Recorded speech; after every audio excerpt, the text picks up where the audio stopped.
I was telling them recently I bought a house. Yeah. How come you're a convert? You always said you wouldn't buy a house. I think you should make it public that you bought a house just so people have some faith in it. He can be the poster boy for real estate now. Huh? No, so the thing with renting, of all the advantages of renting, I think there is one disadvantage, that you don't have foresight as to when you can move out of the house. Like I had to move out of this house, whereas maybe I would have liked to live for longer in this house.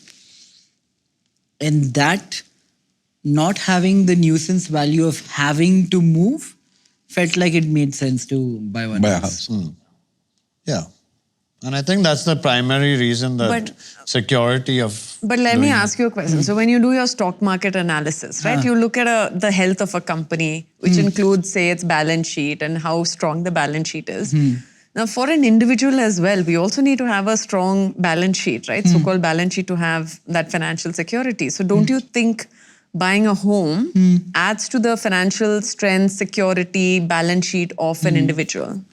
I feel like something like gold can give that to me.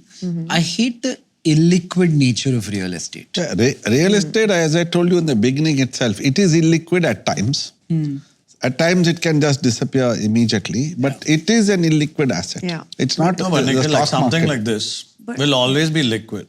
I feel You'll like probably always... Not necessarily. I In a don't think so. downtime, it won't be luxury. I feel like- Downtime, whichever time you pass it, you must get the right buyer, right price. And there's a time within which it doesn't happen overnight. See, today if I've got X amount of stock, I want money tomorrow, I just call up my stockbroker. relatively At speaking, whatever price you sell it, he'll sell it and give me the money in 3 days' time. Yeah, That can't relatively happen in speaking, real it is estate. illiquid. I feel like even for this apartment, right? Like the places like this have fewer buyers as well. Absolutely. So the pricing is a question of if 10 people here decide to sell, then everything is haywire. Yeah. Then the pricing is very arbitrary in nature. So supply and demand. Yeah. But that's like The same thing for the stock market. Yeah. Yeah.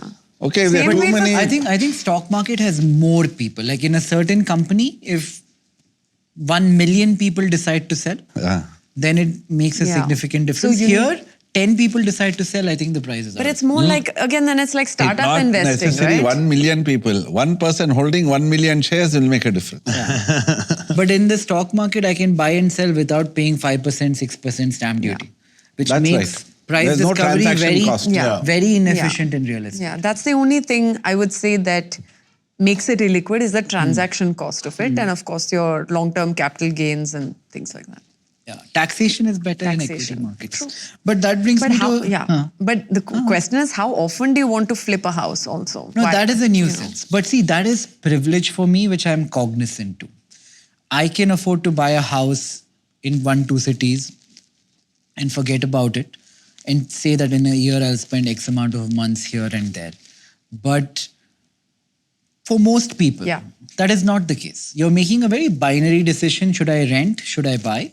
If I buy an apartment, I'm stuck. But some people Airbnb it, in not India because it's not as mature a market, but say in Europe or US, it's a Airbnb very is the best mature thing to market. do. It's a I mean, very apart mature from a market hotel. to stay in it whenever you want or You give mean it out on someone who's rent bought whenever you it want. and then Airbnb? Yeah, I mean, it's a business like families, retire, having 6 to 8 Airbnb homes because they're making their money work for them without staying in But that that apartment. return on investment really, that they're doing in Bangalore itself. I think but it's nobody not as makes mature. money from buying a property and renting it. It's still, 3% rental? No, short stay, because it's residential short rental stay, yield? it'll be 4 like... to 5% max. Yeah. But Between because 3 to 5. Airbnb is short stay, Yeah. it is slightly more, maybe closer But to 8%. then you don't have occupancy throughout the... Yeah, but... Overall, I would say your returns, even if you say a 65 to 70% occupancy, I think the returns would be 8 to 9%, sometimes 10% depending on the market, because it's short-term rental stay. But in long-term rental stay, it's what you said, between 3 to 4%. But if you were to look at the interest rates and inflation right now, you account for those two, that return is negligible not or in negative. India. India doesn't work. Yeah, but your underlying value of the asset is appreciated. But if you make the assumption that real estate will always keep going up in value, which is an assumption I have not made.